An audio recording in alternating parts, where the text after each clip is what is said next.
그리움을 노래한 여인. 옛날 어느 날 밤 로토루 섬에 사는 아리와 족장의 딸 모아가 바닷가를 거닐고 있는데 어디선가 아름다운 피리 소리가 들렸습니다. 그 소리는 바다 한가운데 모코이아 섬에서 들려왔는데 참으로 묘한 구석이 있었지요. 모아는 매일 밤 들려오는 피리 소리를 들으려 저녁이면 바닷가로 나왔습니다. 그리고 마침내 그녀는 피리 소리의 주인공이 너무나 궁금하여 배를 타고 모코이아 섬으로 가보았지요. 달빛 아래에서 모아는 마침내 피리 소리의 주인공을 만났습니다. 그는 모코이아 섬 족장의 아들 투타였지요. 오래전부터 두 부족은 앙숙이어서 그들은 절대로 만나서는 안 되는 사이였습니다. 그러나 달빛 아래 마주친 두 사람은 한눈에 사랑에 빠지고 말았지요. 그날부터 모아는 저녁이면 배를 타고 투타를 만나 섬으로 갔습니다. 두 사람은 바닷가에 앉아서 피리를 불고 많은 이야기를 나누며 사랑을 키워가게 되었지요. 그러나 모아의 밤 외출은 길게 이어지지 못하였습니다. 밤마다 나가는 딸을 이상하게 여긴 아리와 족장이 딸을 미행했던 것이었습니다. 모아가 모코이아 섬의 족장의 아들을 만난다는 사실을 알고 아리와 족장은 불같이 화를 내며 섬에 있는 모든 배를 불태워 버렸지요. 모아는 투타에게 더 이상 갈 수가 없었습니다. 그 사실을 모르는 투타는 밤마다 바닷가에 앉아서 피리를 불며 모아를 기다렸지요. 모아는 바닷가에 나와서 슬픈 노래를 부르며 투타에 대한 그리움을 삭히고 말았습니다. 그러던 어느 날 모아는 우연히 부족 회의를 엿듣고 부족이 모코이아 족과 일대 격전을 준비하고 있으며 족장의 아들 투타를 죽이기로 모의했다는 것을 알게 되었습니다. 모아는 망설일 시간이 없었지요. 아버지보다 먼저 섬에 도착해 투타에게 그 사실을 알려주어야 했습니다. 모아는 무작정 물로 뛰어들었습니다. 한겨울 차가운 물을 가로질러 있는 힘을 다해 헤엄치고 말았지요. 그리고 마침내 투타가 피리를 불고 있는 섬 기슭에 닿은 후 완전히 힘이 빠져 기절하고 말았습니다.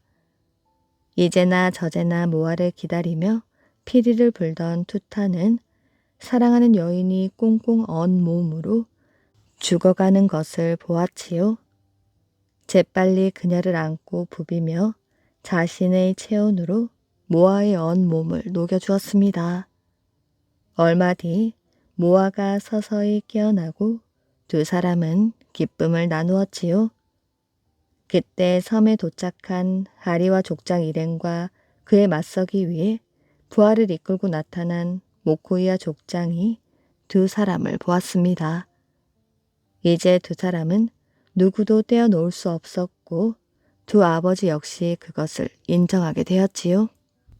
그들 부족은 오랫동안의 앙숙 관계를 청산하고 사돈 관계가 되었습니다. 모아의 노래는 그 후로 뉴질랜드에 전해 내려오는 전통 민요가 되었다고 합니다. 병든 아버지를 찾아간 딸. 태조 이성계가 조선을 건국할 때 이성계는 한양을 도읍지로 정하고 궁궐과 성을 쌓기 시작했습니다. 전국 각지의 남자들은 모두 성을 짓는 데 동원되었지요. 전라도의 도리장이라는 소녀의 아버지도 한양으로 불려가 밤낮으로 일을 해야 했습니다. 도리장은 아버지가 걱정되어 매일 잠을 이루지 못하였지요. 얘야, 왜 그리 잠을 못 자니?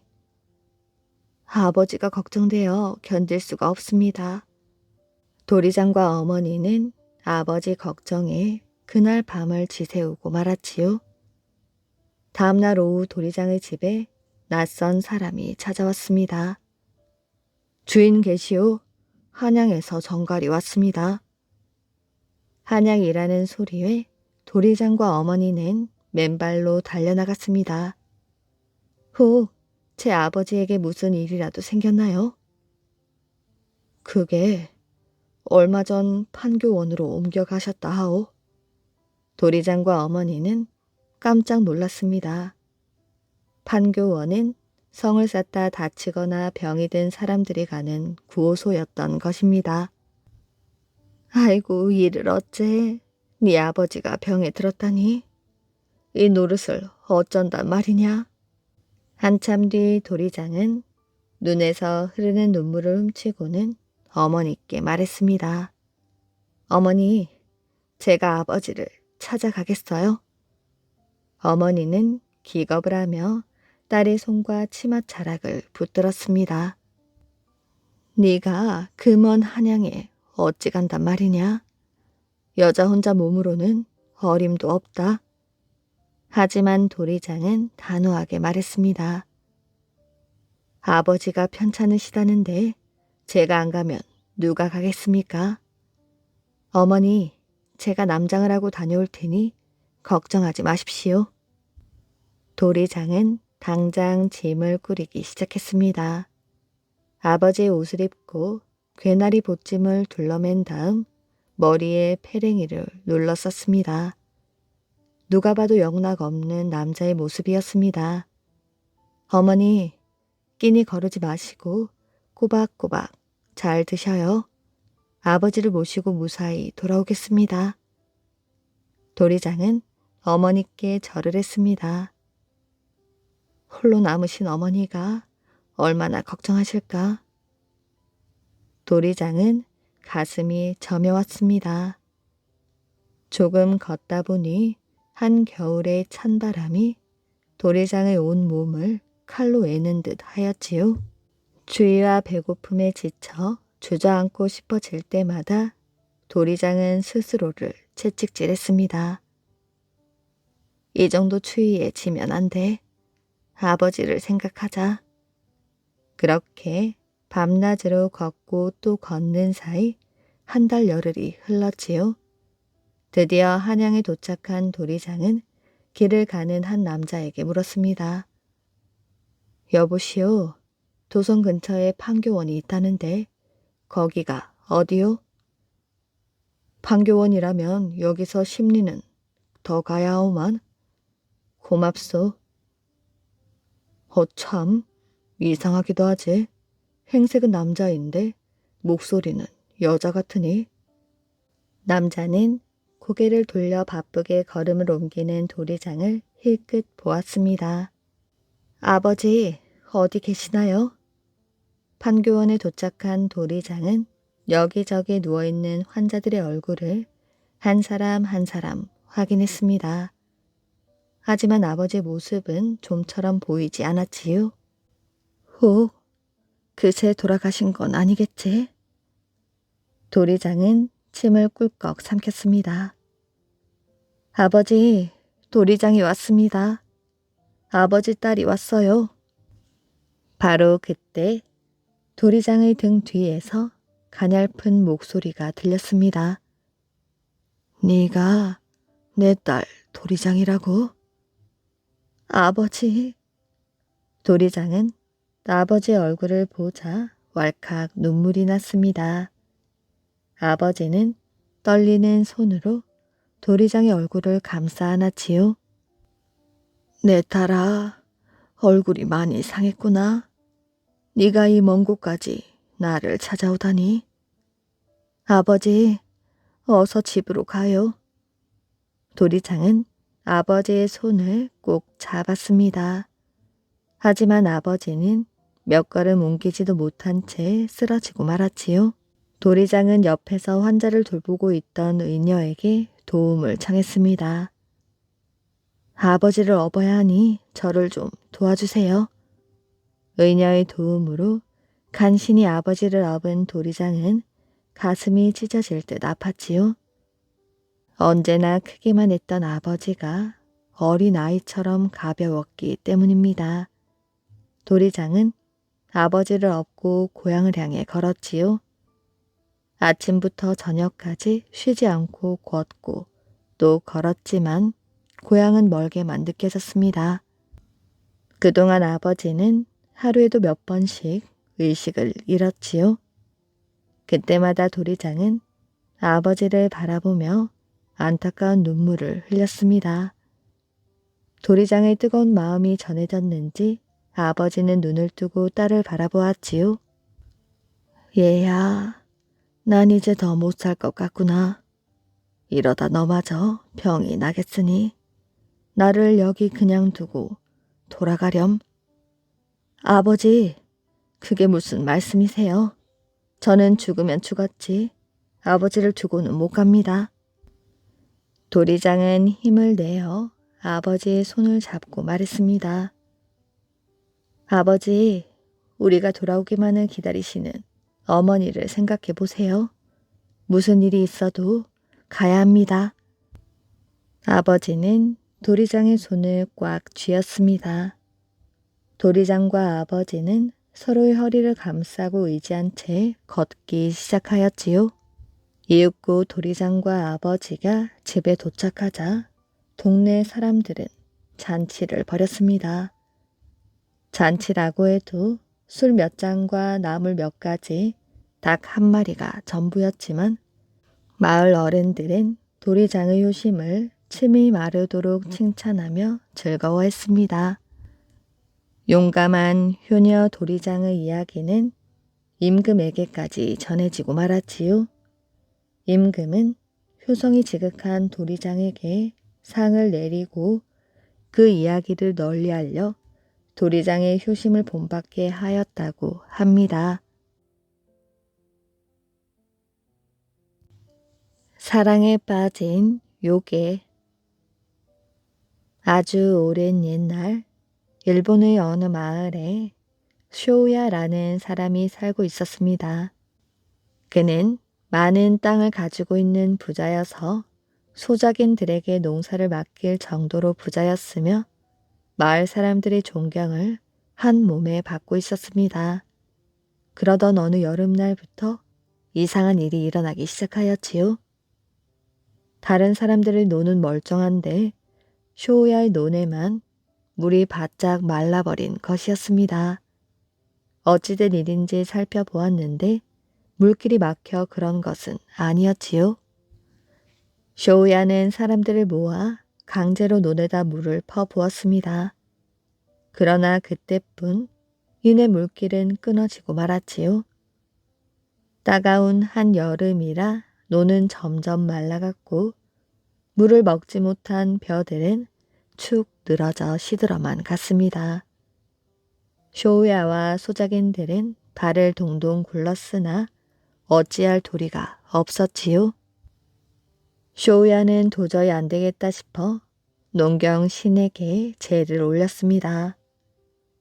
그러자 그날 밤 꿈에 농경 신이 나타나 쇼야에게 이런 비밀을 알려주게 되었습니다. 그건 강에 살고 있는 카빠라는 녀석이 네 딸과 결혼을 하고 싶어 장난을 치고 있는 것이다. 카빠에게 네 딸을 주어야만 물이 들어올 수가 있지. 잠에서 깬 쇼야는 깊은 시름에 빠졌습니다. 어떻게 그 예쁜 딸을 요괴에게 줄 수 있단 말인가? 도저히 그럴 수는 없는 일이었지요. 다음날 아침 일찍 쇼야는 다시 논으로 나갔습니다. 그리고 넋이 빠진 채 다 말라 비틀어진 별을 보며 논두렁에 멍하니 앉아 있었지요. 바로 그때 카빠가 근처 목가에서 낚시를 하고 있는 것이 아니겠어요? 소야는 자기도 모르게 카빠에게 갔습니다. 네 이놈, 나랑 무슨 철천지 원수를 졌기에 이런 일을 하는 것이야? 그러자 카빠가 껄껄 웃기 시작했습니다. 난 네 예쁜 딸이 마음에 들어. 그래서 내 아내로 맞이하고 싶단 말이야. 그러기 전에는 절대 네놈 눈에 물이 들어가는 일은 없을 거야. 순간 쇼우야는 카빠를 한 대 때려주고 싶었으나 꾹 참을 수밖에 없었습니다. 카빠는 쇼우야 정도는 가볍게 쓰러뜨릴 수 있는 힘을 가진 요괴였지요. 집으로 돌아온 쇼우야는 가슴이 답답해 미칠 지경에 다다랐습니다. 그때 딸이 나타나 말하였지요. 아버지, 무슨 일 있으세요? 안색이 좋아 보이지 않습니다. 쇼우야는 딸을 보자 그만 눈물을 보이고 말았지요. 그리고 딸에게 지금까지 일어난 일을 모두 말해주었습니다. 그러자 딸은 전혀 놀라지 않는 표정으로 오히려 아버지를 달래주며 말하였지요. 아버지, 그런 거라면 너무 걱정하지 마셔요. 카빠는 어리석은 동물에 불과하지요. 저에게 생각이 있습니다. 딸은 이렇게 말하고 곧바로 카빠가 산다는 강으로 가보았습니다. 마침 물속에서 딸의 모습을 본 카빠는 딸이 자기의 신부가 되어주기 위해 온 줄 알고 기뻐하며 물 밖으로 나왔지요. 딸은 카빠의 흉측한 모습에 흠칫 놀랐으나 이내 마음을 안정한 후 이렇게 말했습니다. 카빠님의 소원대로 신부가 되어주기 위해 왔으니 지금 당장 제 아버지 논에 물이 들어가게 해주세요. 그러자 카빠는 기뻐 날뛰며 당장 쇼우야의 논으로 달려가 막힌 물길을 터주고 다시 딸 앞으로 왔습니다. 딸은 카빠를 애절한 눈으로 바라보며 부탁이 한 가지 있습니다. 라고 말하였지요. 당신이 진정 나를 아내로 삼고 싶다면 이 표주박을 강 바닥까지 가라앉게 해주십시오. 그 표주박이 정말로 가라앉으면 그때 당신과 결혼하겠어요. 카빠는 가소롭다는 표정으로 당장 그렇게 하겠다고 했습니다. 그리고 딸이 표주박을 멀리 강으로 던지자 카빠는 표주박을 향하여 냉큼 뛰었지요.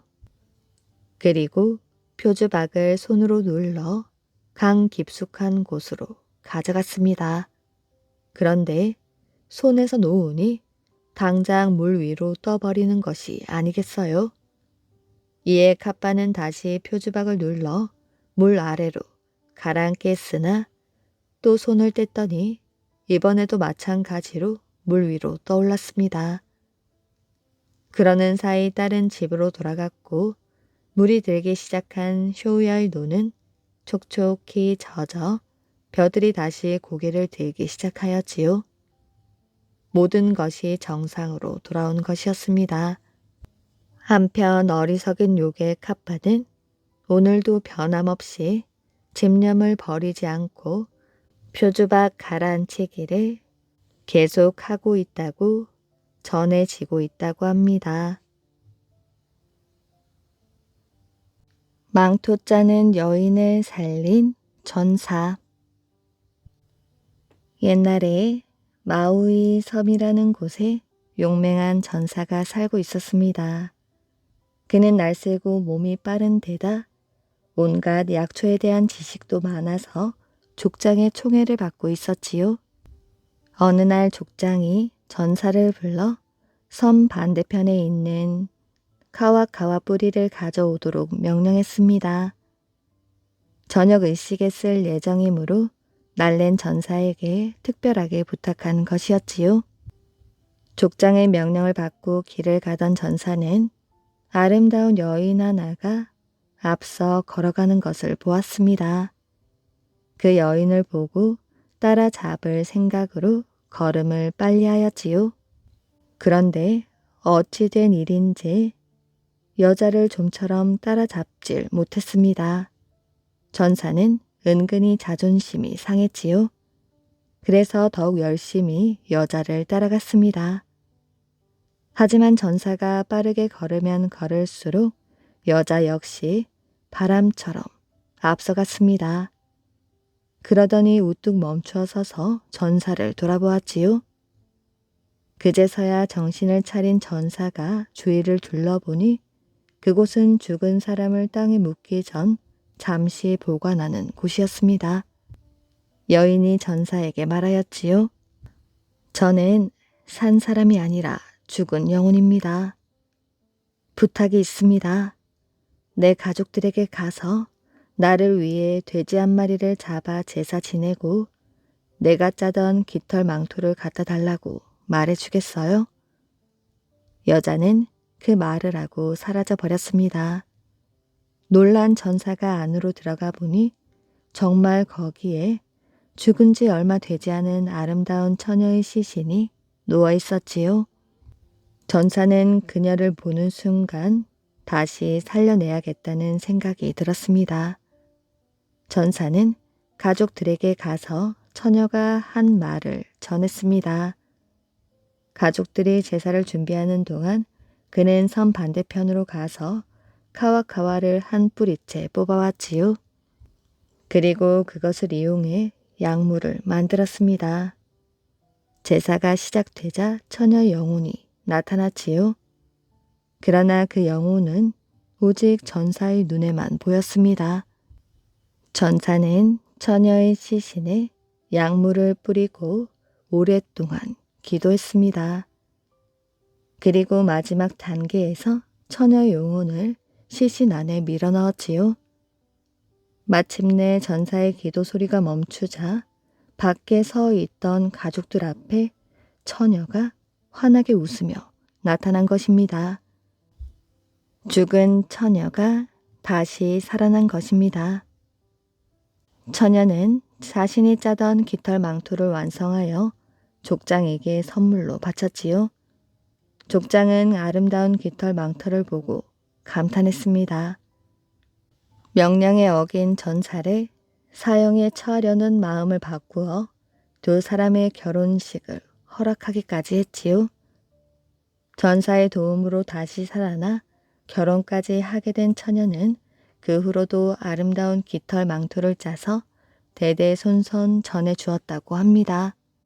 이 이야기는 남태평양의 섬나라에서 전해 내려오는 이야기로 이 나라에서는 새 깃털을 몸에 장식하거나 색색의 깃털로 만든 망토, 장신구를 착용하는 것은 높은 권력과 지위를 나타내는 수단이라고 합니다. 수다쟁이 부부. 옛날 어느 마을에 한 젊은 농사꾼 부부가 서로 뒤질세라 어머니 앞에서 재롱을 부리듯이 수다를 떨고 있었습니다. 목소리도 작지 않아서 지나가던 이웃집 사람들까지 다 들을 수 있을 정도였지요. 어머니, 엊그제 나무를 캐러 올라갔더니 진달래가 활짝 피어서 산이 온통 붉게 물들었어요. 어머니, 이제 봄인가 봐요. 개나리가 활짝 피었어요. 이웃집 사람들은 가끔 눈살을 찌푸리기도 했습니다.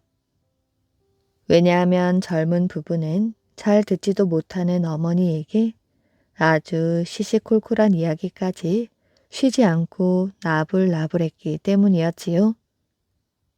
어머니, 어제 이웃집 강아지가 새끼를 낳았다고 말씀드렸나요?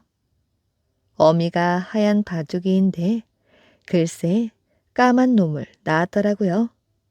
그래도 어찌나 귀엽던지 한 마리 가져오고 싶었다니까요.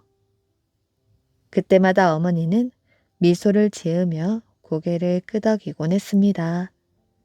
그러면 농사꾼 부부는 더욱 신이 나서 알콩달콩 재미있게 별별 이야기를 털어놓았지요. 어머니, 어젯밤 제 친구 아들이 수박밭에서 서리를 하다가 들켜서 꿀밤을 맞고 머리에 혹이 났다지 뭐예요. 이런 이야기까지 꺼내면 어머니는 환하게 웃곤 했습니다. 가끔은 며느리의 말에 대꾸도 했습니다.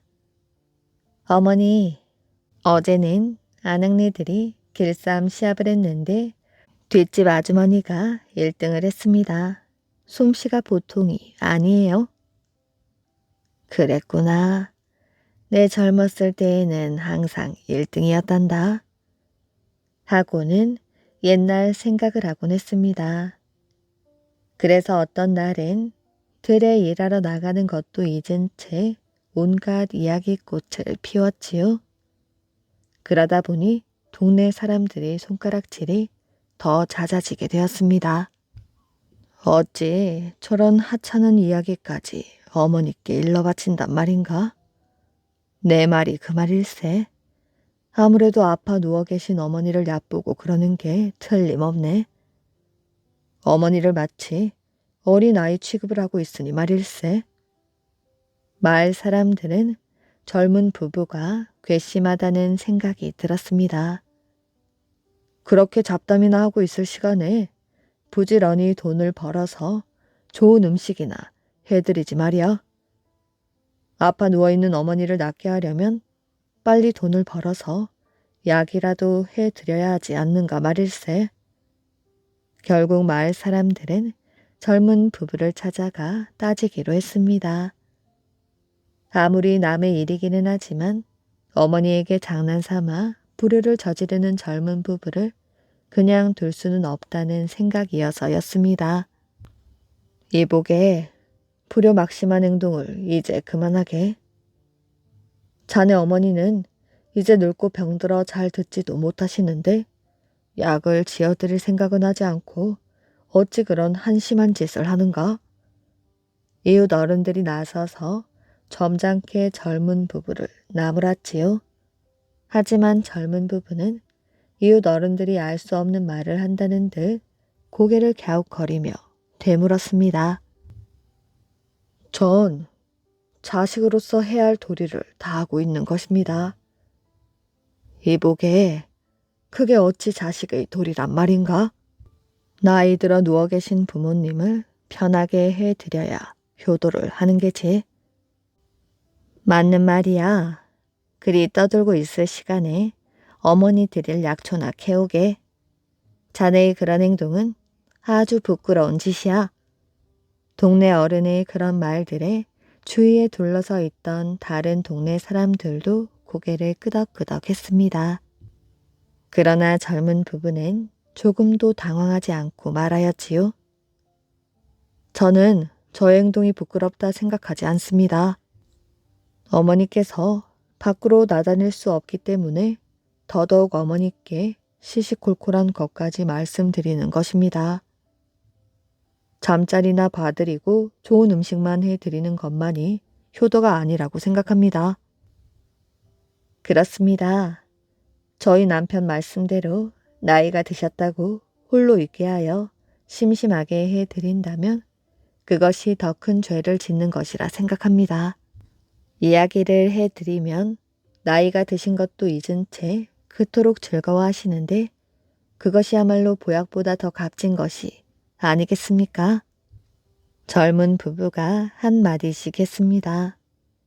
그 말에 동네 사람들은 아무 말도 하지 못하였지요. 젊은 부부를 나무라던 노인도 더 이상 말을 꺼내지 못했습니다. 오히려 자신들의 생각이 몹시 짧았다는 것을 깨달았으므로 부끄러울 따름이었지요. 신통한 점술. 옛날에 영험한 점술을 가지고 있는 정공이라는 사람이 살고 있었습니다. 어느 날 정공은 유생한 사람과 함께 강가의 누각에 올라 경치를 즐기고 있었지요. 이때 여러 학자들이 강놀이를 벌이고 있었습니다. 배에서는 풍악 소리가 울리고 비단 옷차림의 여인들은 눈앞에 가득한데 배는 흐름을 타고 아래로 흘러내렸지요. 유생은 이를 바라보다 말했습니다. 저들이야말로 신선이로구나.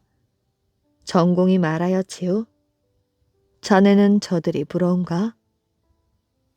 나는 40살의 가난한 선비입니다. 저들에게 비기면 버러지보다도 못한 셈이지요. 그렇지 않네. 저들은 모두 걸어 다니는 시체일세. 자네의 복된 운수는 100배 나은데 어찌 저들을 부러워하겠는가? 유생은 전공의 말을 믿지 않았으나 갑자 사화가 일어나자 학사들은 모두 화를 면치 못하였고 연산군이 내쫓긴 뒤 유생은 과거에 올라 태평세월의 재상이 되었다고 합니다. 또 이런 이야기도 있습니다. 용산 강가 어느 마을에 사공이 하나 있었는데 전공과 가까이 지내었지요. 전공이 그 사공의 운수를 점쳐보고 시를 하나 지어주었습니다.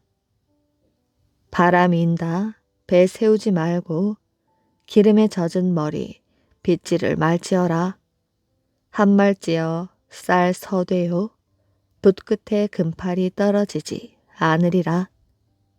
사공은 그것이 무슨 말인지 알지는 못했지만 늘 마음속에 새기고 있었지요. 뒤에 배를 타고 큰 바다를 건너가다가 역풍을 만나게 되었습니다. 돛을 내리고 섬 사이에 닻을 내리려다 문득 전공의 말을 생각하였습니다. 언젠가 전공이 바람을 만나도 배를 세우지 말라고 했겠다. 사공은 있는 힘을 다하여 뱃머리를 돌려가지고 바람을 거슬러 갔습니다. 그런데 그때 갑자기 풍랑이 바뀌면서 바람새가 한층 맹렬해지더니 파도를 몰아왔습니다. 사공은 돛을 펴고 파도를 멍에 삼고 순식간에 천리를 내달아 그날로 경강에 배를 대게 되었지요. 그때 닻을 내렸던 다른 사공들은 모두 파도가 밀려오는 바람에 미처 닻을 거두지 못하여 물에 가라앉고 말았습니다. 유독 이 사공만이 화를 면하게 되었지요. 그 뒤 또 멀리 장사를 나갔다가 돌아오게 되었습니다. 집에 이르니 날은 이미 어두웠지요. 낮은 지게문을 열고 들어가느라고 갓을 벗고 머리를 수그리며 들어갔습니다. 이때 문설주 위에 동백기름을 넣어둔 호로병이 상투 끝에 부딪혀 엎어져 떨어지며 머리에 기름을 들씌웠지요. 머리를 들고 다시 상투를 쪼아 올리려는데 문득 전공이 지어준 시가 생각이 났습니다. 전공의 말을 어겨서는 안 되겠다. 사공은 손을 멈추고 머리를 빗지 않았습니다. 그런데 머리카락에서 흐르는 기름을 처리할 수가 없어 뒷머리를 쪽져 얹었지요. 이날 밤 아내와 한 자리에 누웠는데 아내와 몰래 만나던 자가 칼을 품고 들어왔지요. 캄캄한 가운데 머리를 쪽진 사람이 둘이 나란히 누웠는지라 그놈은 남녀를 가려낼 수 없었습니다. 그러다가 기름 향내를 맡고는 동백기름을 바른 것이 여인이려니 생각하고 그 옆에 누운 사공의 아내를 찔러 죽여 버렸지요. 사공은 잠에 들었다가 갑자기 이상한 냄새가 코를 찌르는 바람에 깨어나 보니 아내가 죽어 있는 것을 보았습니다. 깜짝 놀라 소리를 지르니 이웃들이 한꺼번에 떠들썩 모여들었으나 끝내 어느 놈 소행인지 알 수 없었지요. 아내의 부모 형제들은 떼를 지어 몰려와 대들었습니다. 네가 아니면 누가 그랬겠느냐? 그러고는 꽁꽁 묶어가지고 고소장을 올렸습니다. 형조의 관리도 고소를 그럴듯하게 여겨 여러 해를 두고 형장을 치며 문처하였습니다. 사공은 매를 견디다 못하여 스스로 거짓 자복을 하였지요. 판결문이 이미 작성되어 당상관이 막 붓을 쥐고 수결을 두려는 참인데 갑자기 금파리 떼가 앵앵 날아와 붓 끝에 모여드는 것이었습니다. 붓을 들어 휘저으면 날아갔다가 다시 달라붙곤 하였지요. 이러기를 여러 차례 오래도록 글을 쓸 수가 없었습니다. 사공이 고개를 들고 이것을 바라보다가 입을 열었습니다. 소인은 오늘 죽사오나 한 가지 의문이 있으니 한마디만 하게 해주십시오. 옛날에 전공이 소인을 위해 운수를 점쳐 주었는데 그 말이 이러이러하였사옵니다. 바람을 만나면 배를 세우지 말라고 하였기에 일찍이 그 말대로 하여 물에 빠져 죽는 것을 면했습니다. 머리에 기름을 들써도 빗질을 말라고 하였기에 그 말대로 따랐건만 이번엔 도리어 이런 기이한 화를 당하게 되었사옵니다. 한 말지어 쌀 서대라는 말과 붓 끝에 금팔이 떨어지지 않는다는 말은 끝내 그 징험이 없으니 어째서 전공의 말이 처음에는 귀신같이 맞고 나중에는 허황한 것으로 되나이까? 이런 의심이 들어 더욱 원통하기 그지없사옵니다. 당상관이 그 말을 듣고서 남관을 돌아보며 말했습니다. 괴이한 일이로다. 방금 파리가 붓끝에 달라붙는 것을 여러 번 쫓아버렸으나 날아가지 않기에 괴상한 일로 여겼네. 전공의 앞니를 내다보니 어쩜 이리도 신통할꼬. 난관대 가운데 자상하고 명민한 것으로 칭찬받는 사람 하나가 곧 앞으로 나와 고하였습니다. 세상 사람들 모두 전공의 운수를 헤아리는데 귀신 같다고 했습니다. 그리고 이 사건에 의심스러운 점이 있다고 하는 사람도 있습니다. 그가 말한 바 머리를 빗지 말라고 한 것은 화를 면하는 방도를 가르쳐준 것입니다. 그때 만약 머리를 빗었다면 칼날 아래 죽음을 면치 못했을 것입니다. 그런즉 칼질을 한 놈은 다른 놈이 아니겠습니까? 나도 그런 의심이 드네. 헌데 한말지어 서대쌀이라는 말은 무슨 뜻인가? 이 사건에 얽힌 매듭이 이 말에 있을 수도 있으니 쉬이 알아낼 수는 없겠으나 허락만 해주시면 제가 풀어보겠습니다. 그리하게. 집으로 돌아온 난관은 며칠 동안 깊이 생각하던 끝에 드디어 깨닫게 되었습니다. 한말 겉곡을 지어 서대쌀을 얻었으면 겨가 7대 나무렸다. 겨강 7칠 되승자를 쓰면 강 7승이니 그놈이 진짜 범인이라는 말이 아닌가? 다음날 관청에 나가 당상관에게 강 7승이라는 세 글자를 손바닥에 써서 보였습니다. 당상관은 곧 깨달았지요. 용산강 아래촌에 이런 자가 있을 것이니 당장 잡아오너라. 강칠승은 바로 사공의 아내와 만난 자였습니다. 강칠승이 오라를 진 채 잡혀오자 난관은 그가 범인이 틀림없다고 몹시 기뻐하며 대뜸 형장을 치며 살인 내막을 따졌습니다. 강칠승에게는 마른 하늘의 날벼락과 같은 것이어서 숨길 수가 없었지요.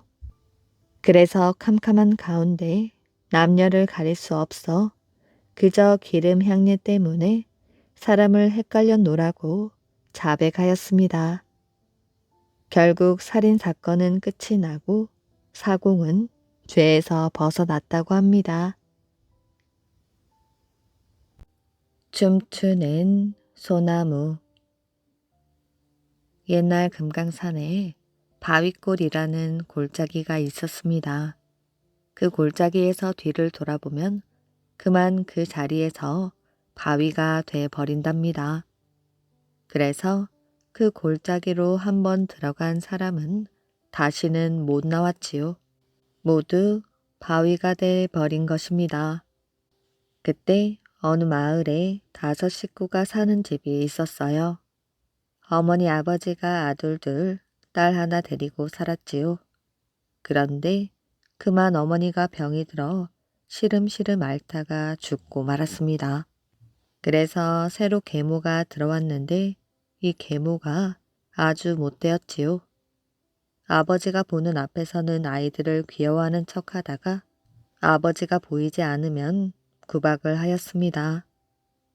한 번은 아버지가 볼 일로 먼 길을 떠나게 되었지요. 그 틈을 타서 계모가 맏아들을 불러놓고는 금강산 바위골에 가면 말하는 꾀꼬리와 춤추는 소나무가 있다는데 어서 가서 그걸 구해오너라. 그걸 구해오지 못하면 네 동생들은 가만두지 않을 것이야. 맏아들을 내보내놓고 아주 못 들어오게 할 속셈이었지요. 맏아들이 집을 나갔습니다. 그런데 집을 나간 지 한 달이 지나고 두 달이 지나도 돌아오지 못했습니다. 그러는 동안 아버지가 와보니 마지가 없었지요. 그 나이는 어디 갔소? 아버지가 물으니 계모가 울면서 거짓말을 하였습니다. 글쎄, 걔가 나 보기 싫다고 집을 나갔지 뭐예요. 동생들은 새엄마가 금강산 바위골에 보냈어요 하고 싶었지만 계모가 겁이 나서 아무 말도 못했습니다. 그런데 얼마 뒤에 아버지가 또 볼 일로 집을 떠나게 되었지요.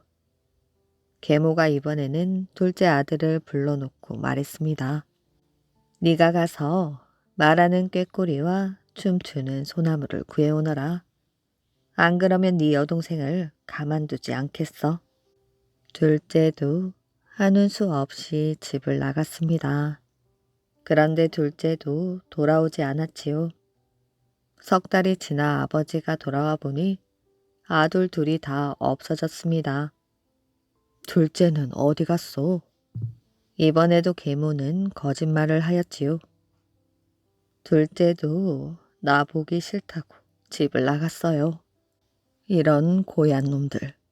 새엄마가 저희들에게 얼마나 잘해주는데 은혜도 모르는 고얀 놈들 같으니라고. 아버지는 역정을 내었습니다.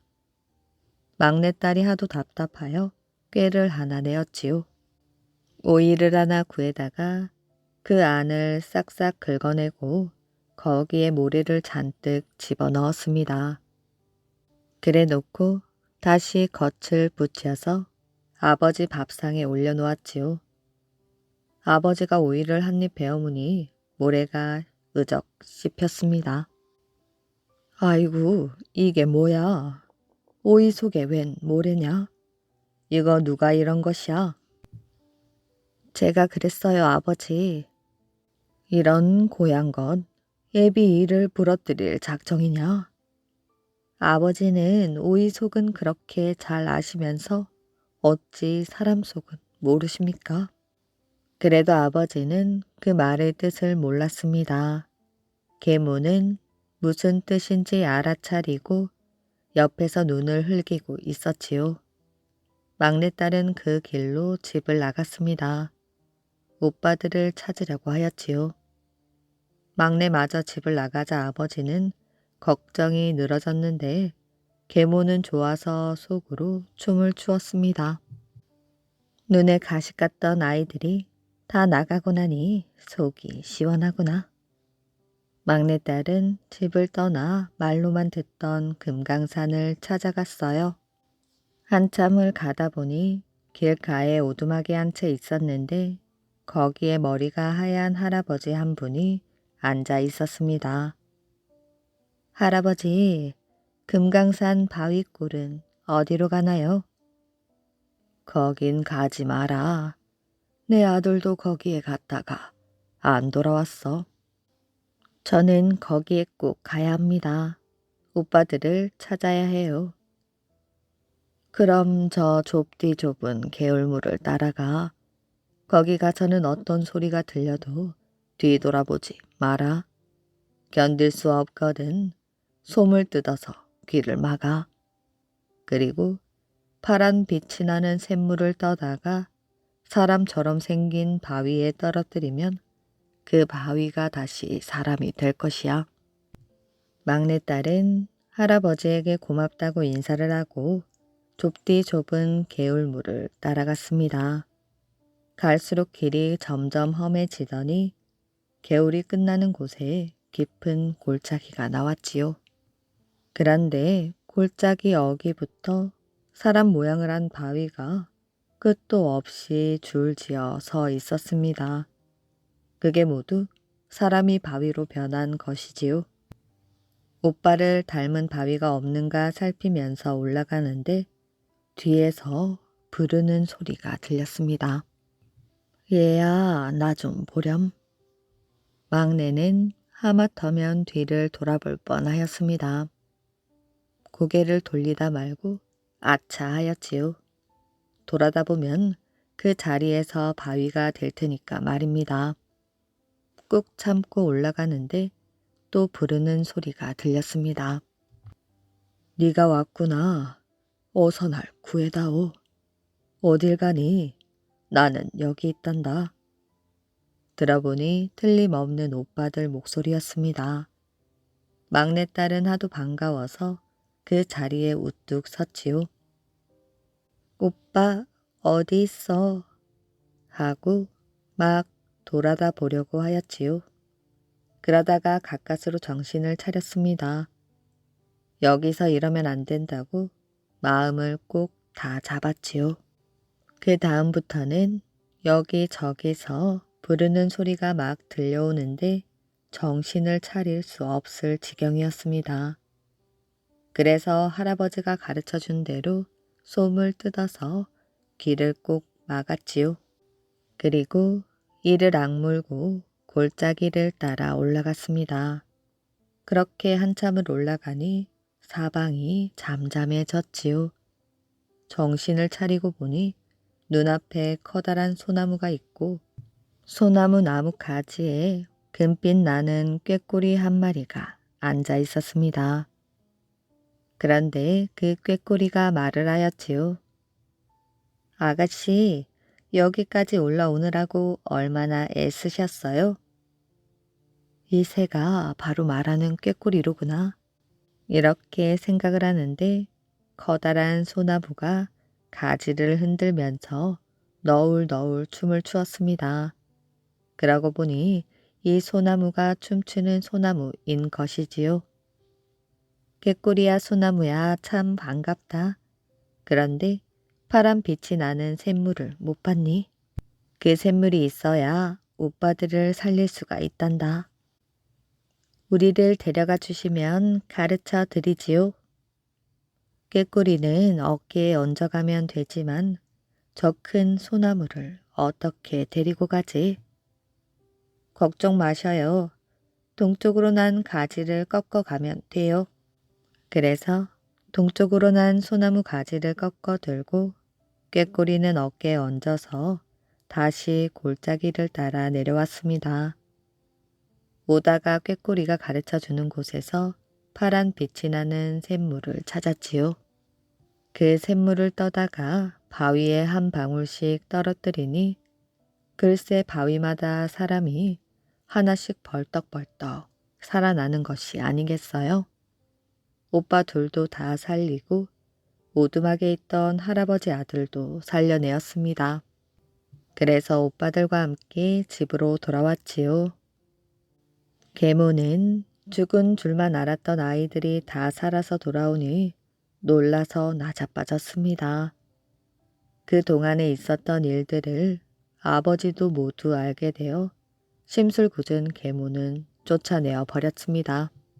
그리고 뜰에다 춤추는 소나무 가지를 심었더니 뿌리가 나서 아주 잘 자랐지요. 날마다 꾀꼬리는 노래를 부르고 소나무는 춤을 추고 아주 행복하게 잘 살았다는 이야기입니다. 글만 아는 선비. 옛날 어느 마을에 글밖에 모르는 선비가 살았습니다. 날마다 글만 읽었지요.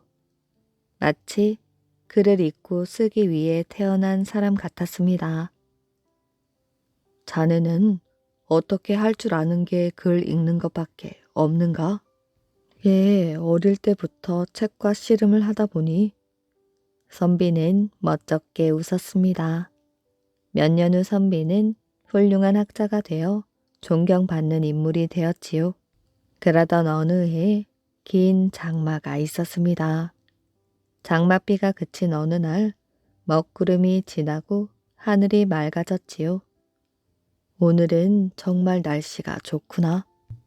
선비는 비 온 뒤 논도 볼 겸 집을 나섰습니다. 선비가 글을 읽지 않고 산책을 나가는 일은 아주 드문 일이었지요. 나으리, 웬일이십니까? 바깥을 나오시다니요. 사람들은 선비의 바깥 출입이 신기한 모양이었습니다. 선비가 논두렁을 걷고 있을 때였지요. 어디선가 물이 콸콸 흘러내리고 있었습니다. 선비는 깜짝 놀라 가까이 가보았지요. 가까이 가보니 논두렁에 큰 구멍이 생겨서 물이 새고 있었던 것입니다. 이를 어쩐담? 논에 물이 새면 큰일인데 말이야. 선비는 물줄기가 너무 새어 어찌할 도리가 없었습니다. 곧 자기 집 논의 물이 모두 빠져나갈 것만 같았지요. 선비는 발을 동동 구르고 있었습니다. 이거 안 되겠군. 선비는 옷 소매를 걷어붙이고 두 손으로 흙을 파다가 논두렁 바깥쪽을 막았습니다. 그러나 흙은 금방 물줄기에 쓸려 나갔지요. 선비는 땀을 뻘뻘 흘리며 흙을 파다 논두렁을 막았습니다. 같은 일을 되풀이해야 하였지만 소용없는 일이었지요. 순간 선비는 겁이 나기 시작하였습니다. 글에 대해서는 모르는 것이 없었는데 농사일에 대해서는 아는 게 하나도 없었지요. 선비는 허둥지둥 집으로 돌아가 헐레벌떡 마당에 들어서며 머슴을 불렀습니다. 나으리 어디 갔다 이제 오십니까? 아이고, 그리고 그 옷골은 또 뭡니까? 선비의 옷은 온통 흙탕물에 젖어 있었습니다. 당장 힘센 사람 몇을 불러오너라. 나으리 왜 그러십니까? 이러고 있을 때가 아니야. 어서 가서 사람들을 데려오지 않고 못하는 것이야. 선비는 호통을 쳤습니다. 네, 알겠습니다. 호랑이가 나타난 모양이로군요. 어서 가서 사람들을 불러오겠습니다.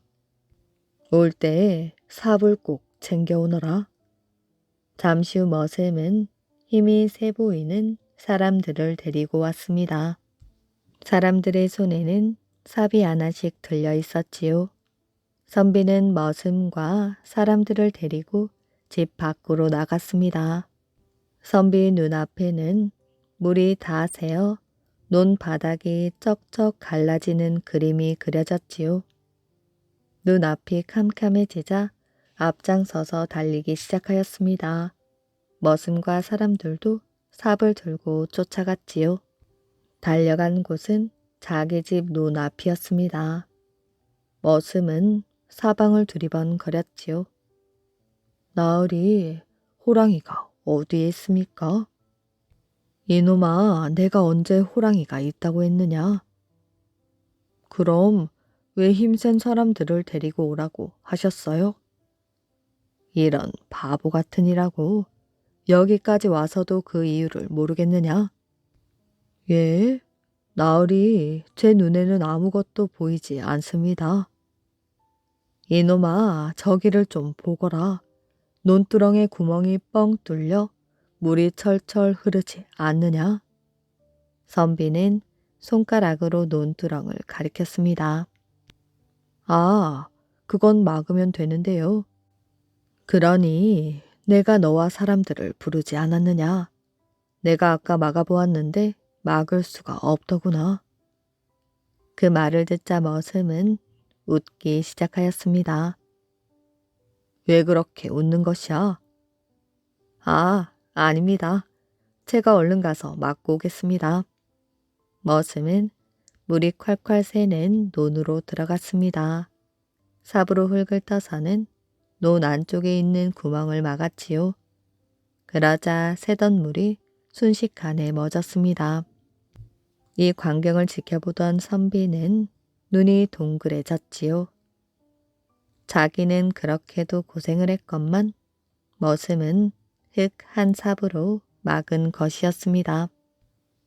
아니, 넌 재주도 좋구나. 어떻게 그렇게 금방 막을 수가 있는 것이야? 나으리 재주라니요. 이렇게 물이 셀 때는 논두렁 안쪽을 막으면 됩니다. 그런 일로 힘센 사람을 5이나 부르셨습니까? 선비는 머슴의 말에 부끄러워 고개를 들 수가 없었습니다. 나으리, 이런 경우를 글로 나타내면 뭐라고 하지요? 머슴은 선비를 보고 뜻밖의 질문을 하였습니다. 이런 경우라면 근원을 막아라고 하지. 선비는 자신 있게 대답하였습니다.